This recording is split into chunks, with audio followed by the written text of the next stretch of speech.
Hello friends. हमने last 2 क्लासों में देखा है कि कैसे कंपनी क्रिएट करते हैं टैली के अंदर। कंपनी का प्रीव्यू देखा, कंपनी को कैसे एक्टिवेट करते हैं, ये सारी चीज़ें हमने पिछली 2 क्लासों में देख लिए हैं। आज हम डिस्कस करेंगे जब कंपनी क्रिएट हो जाती है उसके बाद एडिशनल फीचर्स है वो कैसे उसको एक्टिवेट करते हैं। एडिशनल फीचर्स है वो क्या क्या अवेलेबल है, उनका क्या फंक्शन है, उसके ऊपर हम डिटेल से डिस्कस करेंगे। उसके बाद अगली क्लास के अंदर हम ये लेंगे कि जो एडिशनल फीचर के साथ हम कैसे अकाउंटिंग करते हैं। तो अगली क्लास के अंदर हमारा प्रैक्टिकल सेशन भी शुरू हो जाएगा। हम केस लेकर एक केस स्टडी करेंगे, उसके अकॉर्डिंग कैसे हम एंट्री करेंगे और आगे प्रैक्टिस के लिए आपको वर्कशीट भी मिलेगी। उस वर्कशीट के बेस पर आगे आप प्रैक्टिस कर पाएंगे। तो आज देखते हैं एडिशनल फीचर्स कैसे काम करते हैं और क्या क्या इनका फंक्शन होता है।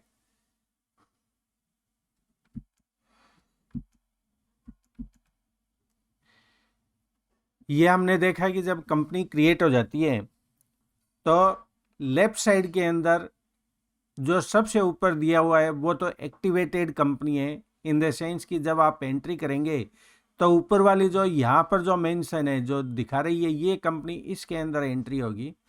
बाकी नीचे जो इस साइड में जो लिस्ट होती है वो ये शो करता है कि इनमें से आप कोई भी कंपनी डैशबोर्ड के ऊपर है किसी को भी एक्टिवेट करके आप उसके अंदर एंट्री कर सकते हैं।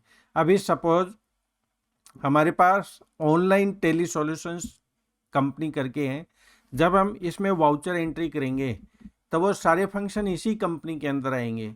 ये देखिए ऑनलाइन टेली सॉल्यूशंस, इसकी बुक्स ऑफ अकाउंट ओपन हो गई। इन केस अगर हम हमारी दूसरी कंपनी है उसमें एंट्री करना चाहें, सपोज शुभम अकाउंटिंग सर्विसेज, इसमें कुछ एंट्री करना चाहिए या इसमें कुछ एक्शन लेना चाहिए, तो उस कंडीशन में हमें F3 कीबोर्ड के अंदर F3 प्रेस करना होगा।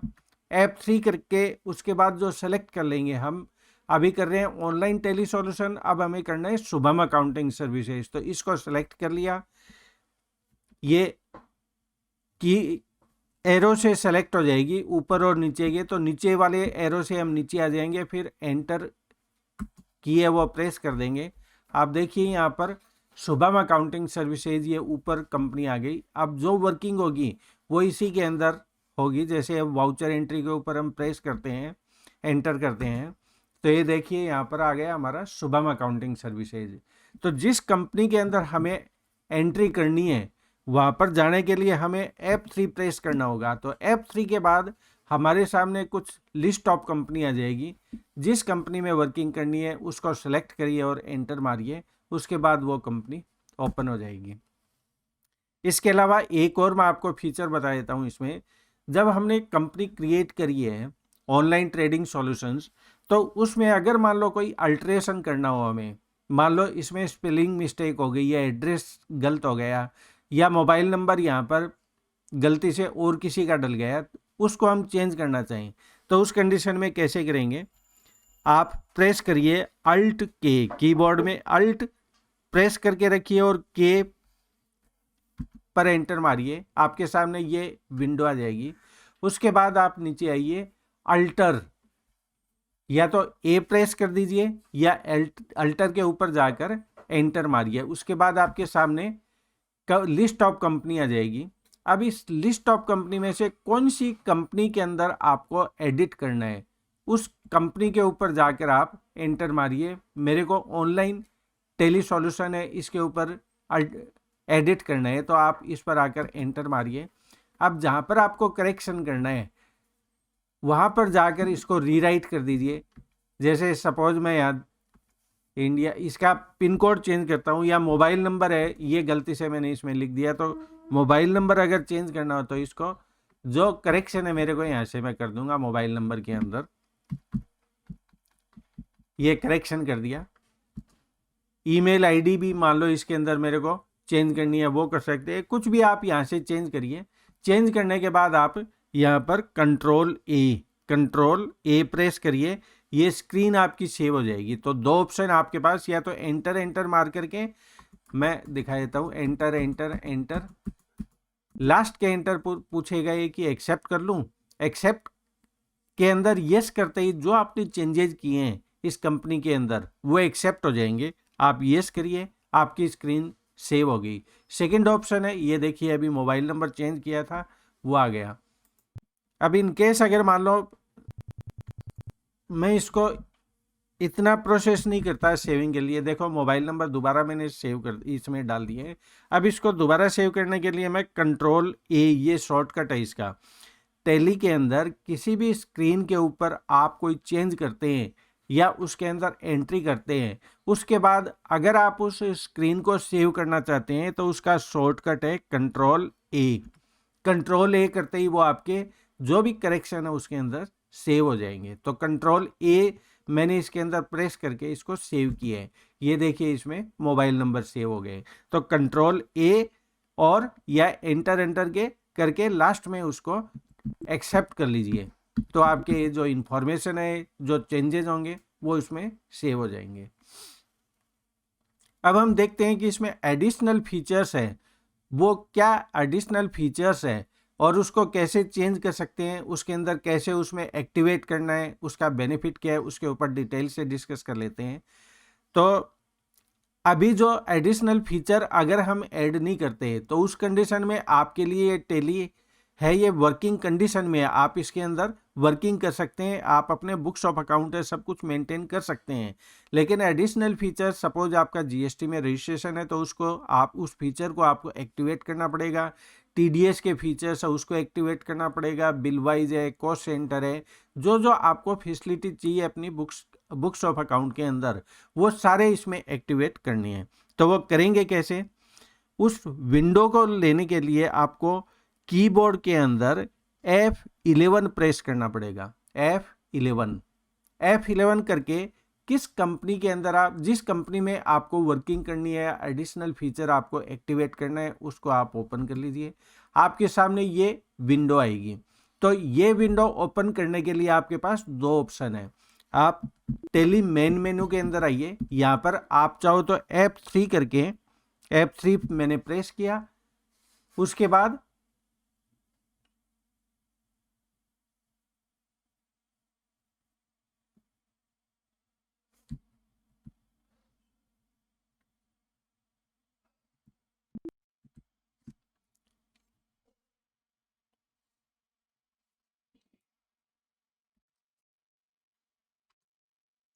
F11 प्रेस करके हमारी ये विंडो ओपन हो गई।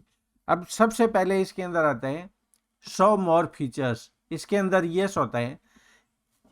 कई बार क्या होता है जैसे इसमें नो अगर होता है तो इस टाइप की विंडो आएगी आपके पास। तो इस विंडो को प्रॉपर ओपन करने के लिए आप उसको यहाँ पर यस करिए। यस करने के बाद एक नीचे और इसमें ऑप्शन दे रखे हैं, देखिए show more features, yes, show all features. Show all features को मैं नो करता हूं, उस कंडीशन में ये थोड़ी कंप्रेस होकर आपके पास विंडो ओपन होगी। इन केस अगर मैं इसको यस कर लेता हूं तो ये कंप्लीट जितने इसके अंदर फीचर्स है वो ओपन हो जाएंगे। अब जो फीचर्स दे रखे हैं उसके ऊपर वन बाय वन डिस्कस कर लेते हैं। अकाउंटिंग के अंदर सबसे पहले जो अकाउंटिंग कर रहे हैं तो मेंटेन अकाउंट्स उसको यस करेंगे। अगर यहाँ नो करेंगे तो फिर हम अकाउंट्स मेंटेन नहीं कर पाएंगे इसके अंदर। तो अकाउंटिंग के अंदर क्या रहेगा हमारा, यस रहेगा। अगला फंक्शन आता है बिल वाइज। जब बिल वाइज के अंदर यहाँ पर यस कर देंगे तो उसके बाद ये बिल वाइज इसके फंक्शन एक्टिवेट हो जाएंगे। तो सबसे पहले ये देखते हैं बिल वाइज कहाँ यूज में आता है और इसका फीचर एक्टिवेट होगा तो इसका बेनिफिट क्या होगा हमें अकाउंटिंग के अंदर। हम गुड्स या तो परचेज करते हैं या सेल करते हैं। जब गुड्स परचेज करते हैं तो उस कंडीशन में हमारे डेटर्स क्रिएट होते हैं। तो डेटर्स की जब एंट्री करती है, सपोज हमने कोई माल बेचा,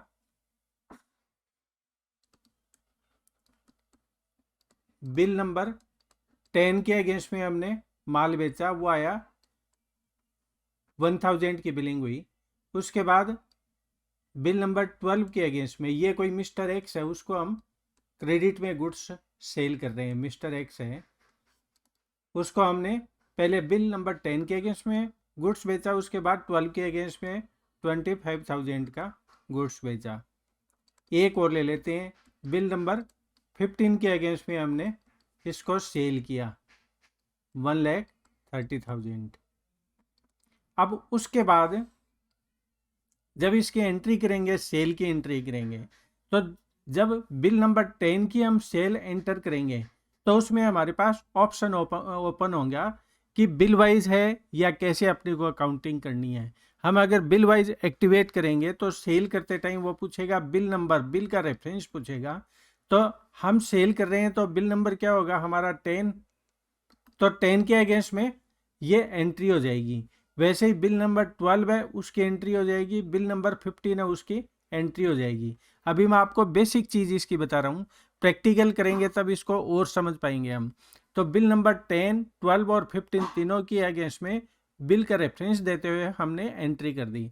अब इस पार्टी का जब पेमेंट आता है, सपोज हमारे पास 1,30,000 की पेमेंट आई, इन दोनों की अभी आउटस्टैंडिंग है, तो पार्टी ने हमें पेमेंट कर दिया 1,30,000 अगेंस्ट बिल नंबर 15। तो हम इसकी जब एंट्री करेंगे कैश रिसीट की या बैंक की रिसीट जो, तो वो अगेंस्ट बिल नंबर 15 के अगेंस्ट में हम 130 की एंट्री करेंगे। इससे क्या होगा, ये एंट्री यहाँ पर इसकी इतनी हम अमाउंट ड्यू थी हमारे पास 130 और इसके अगेंस्ट में पेमेंट आ गया हमारा।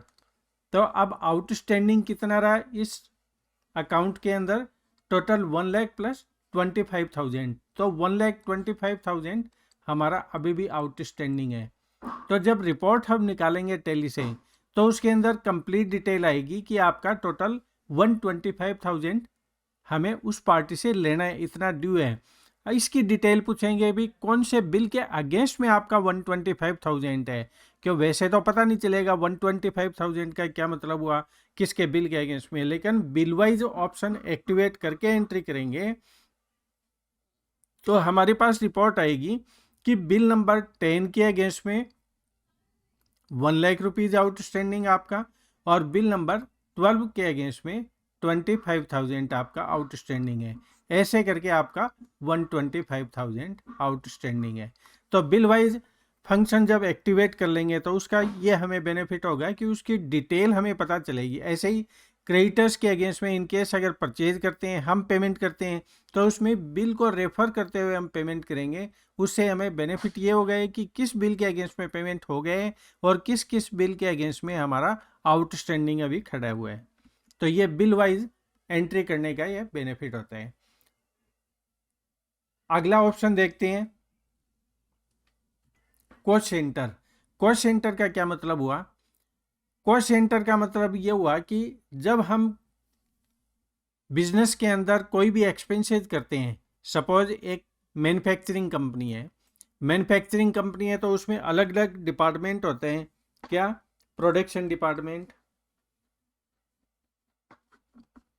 प्रोडक्शन डिपार्टमेंट हो गया, मार्केटिंग डिपार्टमेंट, मार्केटिंग डिपार्टमेंट और अकाउंट्स डिपार्टमेंट। सपोज ये 3 डिपार्टमेंट है। अब कोई भी एक्सपेंसेस होते हैं फैक्ट्री के अंदर, या मान लो तो सपोज 1 लाख पेमेंट हुआ है, तो 1 लाख पेमेंट हुआ है किसका हुआ है, मान लीजिए सैलरी है, तो सैलरी का पेमेंट हमने किए हैं। अगर हम कॉस्ट सेंटर यूज में नहीं लेंगे तो हम एंट्री क्या करेंगे, salary account debit to bank account या कैश अकाउंट, हमने 1 लाख रुपए की सैलरी पेमेंट कर दिया।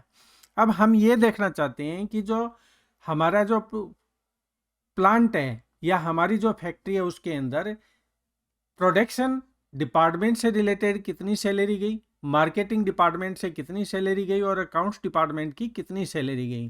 तो हम 1 लाख रुपए का मान लो प्रोडक्शन डिपार्टमेंट के स्टाफ को हमने सैलरी दी, तो कॉस्ट सेंटर क्या करेगा, जब सैलरी की एंट्री करेंगे, सैलरी को डेबिट करेंगे, फिर वो पूछेगा कॉस्ट सेंटर क्या है, तो इसके अंदर एक हमारा एक ऑप्शन एक्टिवेट हो जाएगा। जब उसको यस करेंगे तो एक्टिवेट हो जाएगा कि production department, production department 1 lakh किसकी सैलरी है, प्रोडक्शन डिपार्टमेंट। ये कॉस्ट सेंटर है कि किस डिपार्टमेंट के ऊपर इस कॉस्ट को आइडेंटिफाई करना है, किससे को रिलेट करना है, तो वो प्रोडक्शन डिपार्टमेंट से।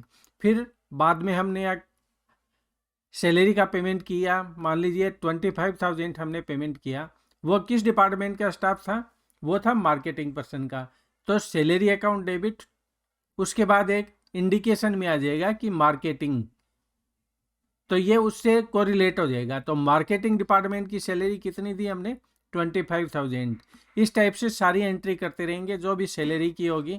सैलरी मान लो अकाउंट्स डिपार्टमेंट का स्टाफ है, उसको पेमेंट किया हमने, तो पेमेंट करते हैं तो क्या उसकी कितनी सैलरी है वो सारी कंप्लीट डिटेल आ जाएगी। जब फिर फाइनल हम ये देखते हैं कि टोटल हमने ईयर एंड के ऊपर 15 लाख टोटल सैलरी का पेमेंट किया, तो अब ये देखना चाहिए कि हम प्रोडक्शन डिपार्टमेंट में हमारी कितनी सैलरी गई, मार्केटिंग डिपार्टमेंट में कितनी गई और अकाउंट्स डिपार्टमेंट में कितनी गई।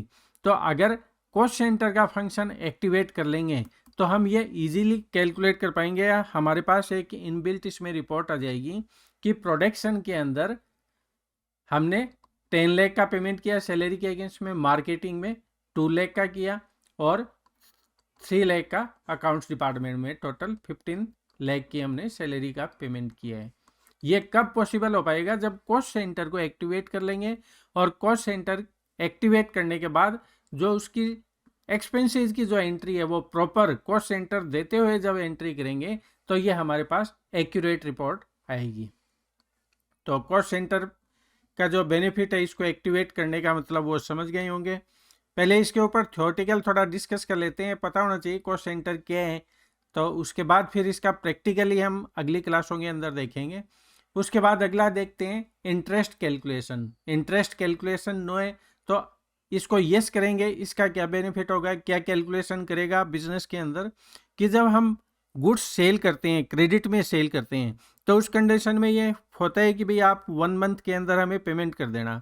इन केस अगर 1 मंथ के अंदर वो पेमेंट नहीं करता है तो हम उसे इंटरेस्ट चार्ज करते हैं, सपोज 2% इंटरेस्ट चार्ज हो गया पर मंथ। तो फिर अगर यहाँ पर यस करेंगे तो इंटरेस्ट की कैलकुलेशन ये ऑटोमेटिकली करता रहेगा। तो इंटरेस्ट की जो कैलकुलेशन होगी वो किस बेस पर हो, जो भी हम इंटरेस्ट रेट है वो उसमें फिडअप करेंगे या फिलअप करेंगे तो उसके बेस पर वो कैलकुलेट कर देगा। ये फंक्शन है वो तब बहुत ज़्यादा इंपॉर्टेंट होता है जब मंथ वाइज इंटरेस्ट की रेट डिफरेंट होती है, फिर ये बहुत ज़्यादा यूजफुल होता है इसको यस करके अकाउंटिंग करने का। अब आते हैं इन्वेंट्री। इन्वेंट्री के अंदर यस करेंगे, इट मीन्स कि इन्वेंट्री के साथ हम बुक्स ऑफ अकाउंट मेंटेन कर रहे हैं। अब इन्वेंट्री का मतलब इसका थोड़ा सा मैं बता देता हूँ। अकाउंट्स 2 टाइप से मेंटेन कर सकते हैं। एक तो आता है विद इन्वेंट्री, विद इन्वेंट्री, एक आता है विदाउट इन्वेंट्री।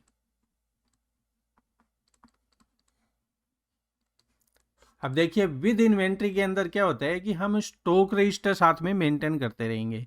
सपोज हमने सेल किया, कोई भी स्टॉक क्वांटिटी हमने सेल करी, तो जब बिल की फीडिंग करेंगे, सेल के बिल की फीडिंग करेंगे तो उसके अंदर सेल मेंशन करेंगे। सपोज 1 लाख है तो उसके साथ में ये लिखेंगे प्रोडक्ट ए है, हमने 100 क्वांटिटी सेल करी है, पर क्वांटिटी 10,000 या 1,000 जो कुछ भी होती है वो कैलकुलेशन साथ में आएगी। इसका बेनिफिट ये होता है कि ईयर एंड के ऊपर या डे टू डे बेसिस के ऊपर हम ये देख सकते हैं कि हमारे पास स्टॉक कितना बचा हुआ है बुक्स के अंदर। तो जो स्टॉक मान लो प्रोडक्ट ए कितना बचा हुआ है, कितना सेल कर दिया है, कितना परचेज कर दिया, अगर विद इन्वेंट्री हम अकाउंटिंग करेंगे तो कंप्लीट स्टॉक की डिटेल हमारे पास रहेगी। और विदाउट इन्वेंट्री अगर हम अकाउंट मेंटेन करते हैं तो उस कंडीशन के अंदर स्टॉक की कोई डिटेल हमारे पास नहीं रहती उसमें। मान लीजिए हमने 1 लाख रुपए की सेल करी है तो हमारे पास सिर्फ ये रिकॉर्ड रहेगा कि हमने 1 लाख रुपए की सेल की है, इसमें क्या प्रोडक्ट हमने सेल किया वो हमें पता नहीं चलेगा अगर इन्वेंट्री के साथ हम रिकॉर्ड मेंटेन नहीं करते हैं। तो वैसे भी परचेज है तो परचेज का हमें पता नहीं चलेगा, सेल क्या आइटम हमने सेल किया है सेल का पता नहीं चलेगा, सिर्फ फाइनेंशियल जो अमाउंट है वो हमें पता रहेगी। टोटल 20 लाख रुपए का हमने माल बेचा है, क्या माल बेचा है ये हमें पता नहीं। ये कब पता चलेगा? जब इन्वेंट्री के साथ हम रिकॉर्ड मेंटेन करेंगे। आज की डेट में इन्वेंट्री के साथ रिकॉर्ड मेंटेन करना कंपल्सरी हो गया। रीज़न कि जो भी जीएसटी की रिटर्न जाती है तो जीएसटी की रिटर्न मंथली बेसिस पे जाती है, उसमें हमें मेंशन करना होता है कि एचएसएन नंबर किस HSN नंबर का आपने गुड्स सेल किया है या परचेज किया है। तो अगर हम इन्वेंट्री वाइज अकाउंटिंग नहीं करेंगे तो हमारे पास ये रिटर्न फाइल करने के लिए बेसिक डाटा नहीं रहेंगे और हम रॉन्ग रिटर्न फाइल करेंगे। तो इस वजह से आज की डेट में ये नेसेसिटी है, कंपल्सरी है हर बिजनेस के लिए कि आप स्टॉक वाइज अपना अकाउंट्स मेंटेन करिए। स्टॉक का आपको पता होना चाहिए कितना स्टॉक आपके पास अवेलेबल है, कितना परचेज किया, कितना सेल किया। तो ये इन्वेंट्री कब कैलकुलेट हो पाएगी, जब यहाँ पर यस कर देंगे। इन केस अगर नो करेंगे तो ये विदाउट स्टॉक यहाँ पर without stock books of account maintain करेगा। फिर इन्वेंट्री के सारे फंक्शन इसके अंदर ऑफ हो जाएंगे। तो ये जितने भी फंक्शन है वो सारे इन्वेंट्री से रिलेटेड है। इन्वेंट्री यानी स्टॉक। तो स्टॉक के अंदर अब मान लीजिए उसके अंदर मल्टीपल प्राइस लेवल अपने को रखना है कि होलसेलर के लिए ये प्राइस है और रिटेल के लिए हमारा ये प्राइस है, तो वो सारी चीज़ें यहाँ पर आ जाएगी। अब उसके अलावा अगर बैच वाइज हम एंट्री करना चाहें, batch wise in the sense कि जैसे आपने देखा होगा मेडिकल स्टोर के अंदर या किसी भी जो पैक्ड आइटम है उसके ऊपर होता है बैच, तो बैच नंबर वो मेंटेन कर सकते हैं इसको, इस फंक्शन को इनेबल करके। उसके अलावा उसमें एक्सपायरी अगर हमें मेंशन करनी है कि इसकी एक्सपायरी क्या है, मेडिकल स्टोर में तो एक कंपल्सरी है एक्सपायरी मेंटेन करना, तो एक्सपायरी किस डेट की है वो यहाँ में हम मेंटेन कर पाएंगे अगर यहाँ पर यस कर देंगे। अगला फंक्शन आता है एनेबल जॉब ऑर्डर प्रोसेसिंग। जब ऑर्डर प्रोसेस करना होता है तो जॉब ऑर्डर के अकॉर्डिंग हम उसको प्रोसेस करना हो तो ये ऑप्शन है, इसको एनेबल करके हम कर सकते हैं। एनेबल कॉस्ट ट्रैकिंग हो गया, एनेबल जॉब कॉस्टिंग हो गया। तो ये यूजुअली आपके कोई प्रैक्टिकल यूज़ का बेनिफिट नहीं होगा जहाँ पर ये मैन्युफैक्चरिंग कंपनी है या जहाँ पर इसके जो अकाउंटिंग स्टैंडर्ड आपको प्रॉपर मेंटेन करने हैं वहाँ ज़रूरत पड़ेगी। तो अभी बेसिक इसका वैसे बताने से, थ्योरेटिकल बताने से इसका कोई बेनिफिट नहीं होगा। प्रैक्टिकल ये जब अगली क्लास के अंदर हम देखेंगे तो इसमें केस स्टडी लेकर हम इसकी वर्किंग करेंगे, उस टाइम प्रॉपर समझ में आ जाएगा। इसके अलावा इन केस अगर मान लो आप इन्वॉइस काटते हैं, किसी पार्टी को इन्वॉइस देते हैं, तो उसमें डिस्काउंट का भी अगर एक कॉलम आपको रखना है कि मान लो आपने 5% का डिस्काउंट दिया है 10% का, तो आपने देखा होगा इन्वॉइस के अंदर डिस्काउंट भी एक मेंशन होता है सेपरेटली। अगर आप भी ऐसा इन्वॉइस इश्यू करना चाहते हैं जिसके अंदर डिस्काउंट सेपरेट वहाँ पर मेंशन हो, तो इस फंक्शन को यहाँ पर आपको यस करना पड़ेगा, तब वो इंटरेस्ट डिस्काउंट की कैलकुलेशन है वो साथ मिलेगा। इसके अलावा जो बिल क्वांटिटी और एक्चुअल क्वांटिटी है उसके लिए कितना, दोनों के अंदर अगर डिफरेंस होता है, यूजुअली आपका अगर डिफरेंस आता है तो इसको यस करके उस फीचर को हम एक्टिवेट कर देंगे। अब आगे आता है कि इन केस अगर आपने जीएसटी में रजिस्ट्रेशन ले रखा है तो इसको यस कर देंगे। यस करने के बाद इसके आगे और विंडो ओपन होगी, यहाँ पर आपका जो जीएसटी का रजिस्ट्रेशन है उसकी कंप्लीट डिटेल जाएगी। किस स्टेट में आपका रजिस्ट्रेशन है, रजिस्ट्रेशन नंबर कौन सा है, रेगुलर है या कंपोजिट स्कीम के अंदर है, डेट ऑफ रजिस्ट्रेशन क्या है, ये कंप्लीट डिटेल आप यहाँ पर जीएसटी रजिस्ट्रेशन से रिलेटेड डालेंगे। डिटेल डालकर इसको सेव कर देंगे। प्रैक्टिकली इसका आगे करेंगे तो इसका मैं डिटेल से आपको समझाऊंगा। आगे आता है टीडीएस। टीडीएस अगर आपने 10 नंबर ले रखा है, पार्टियों का टीडीएस काट रहे हैं, क्यों जब आप किसी भी पार्टी को पेमेंट करते हैं तो कुछ लिमिट से ज़्यादा पेमेंट करने पर आपको टीडीएस काट कर गवर्नमेंट को डिपॉजिट करना होता है, ये कंपल्सरी है।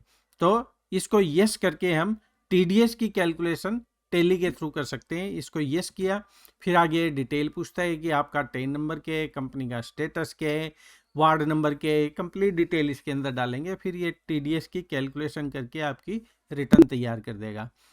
आगे चलते हैं। आगे टीसीएस। टीसीएस अगर आपके ऊपर अप्लीकेबल है तो इसको यस करके टीसीएस की कैलकुलेशन यहाँ पर ये चालू कर देगा। अपने आप ये रिकॉर्ड या टीसीएस काट कर एक रिटर्न तैयार कर देगा आपकी, और उस बेस पर आपकी रिटर्न चली जाएगी।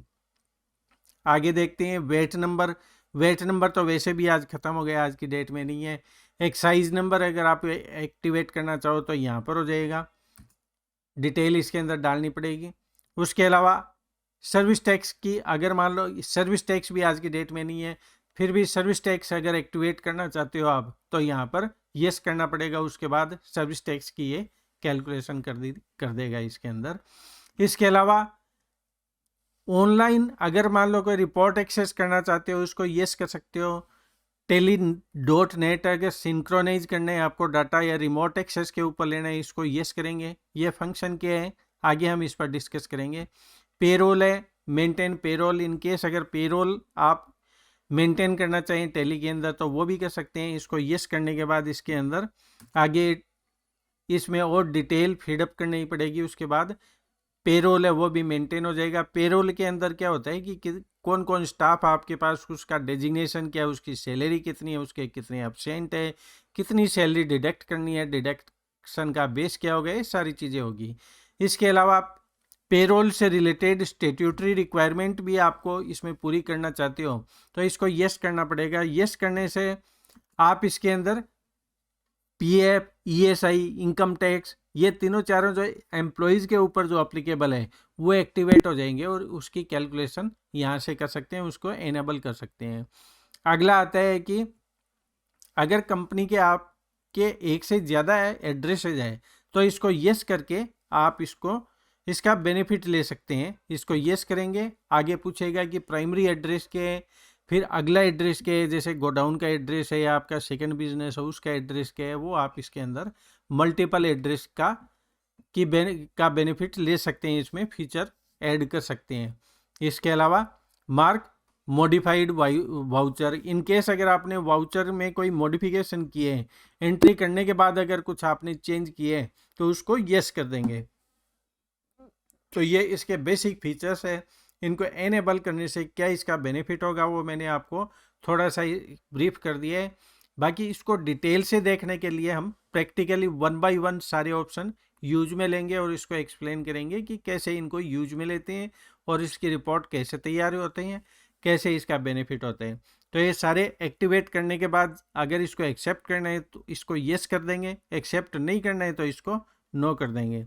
तो विंडो में जो भी चेंजेस हुए उसको एक्सेप्ट करने के लिए कंट्रोल ए भी एक शॉर्टकट है, तो कंट्रोल ए करके हम इसको सेव कर सकते हैं या फिर एस्केप करके बाहर आ सकते हैं। टेली में किसी भी विंडो से बाहर आने के लिए उसको एस्केप करेंगे तो वो एक बार एस्केप करने के बाद उस जस्ट पीछे वाला जो इसका स्लैब है वहाँ पर चला जाएगा, उस ऑप्शन पे चला जाएगा क्विट यस। तो यस करने के बाद इस विंडो पे आ गया, स्केप करके हम डैशबोर्ड पर आ गए, इसके गेटवे ऑफ टेली के ऊपर आ गए। तो ये जो फीचर्स है इसका हम थियोरेटिकल पार्ट देखा है कि इनके क्या बेनिफिट्स है इसको एक्टिवेट करने का, और ये सारी डिटेल हमने देखी। तो अगले क्लास के अंदर हम कुछ एंट्रीज वगैरह वो लेंगे, इसका प्रैक्टिकली वो चालू करेंगे। मैं साथ में आपको उसकी वर्कशीट भी दूंगा प्रैक्टिस करने के लिए, ताकि उस वर्कशीट को आप डाउनलोड करके एंट्रीज जो भी हम यहाँ पर सीखेंगे उसकी प्रैक्टिस कर सको आप। तो 10, 20, 30 एंट्री मैं उसके अंदर डाल दूंगा तो आप उस PDF फाइल को डाउनलोड करके उसकी प्रैक्टिस कर सकते हैं। तो आज हमने देखा कि भाई कैसे इसकी जो बेसिक एंट्री जो फीचर्स है उसको एक्टिवेट करते हैं। तो अभी भी आपकी कोई क्वेरी है, आप कुछ पूछना चाहते हैं तो आप मेरा मेल ID उसके ऊपर डालिए या कमेंट्स में डालिए, मैं उसका रिप्लाई करूँगा। Thank you very much for watching my channel. Thank you.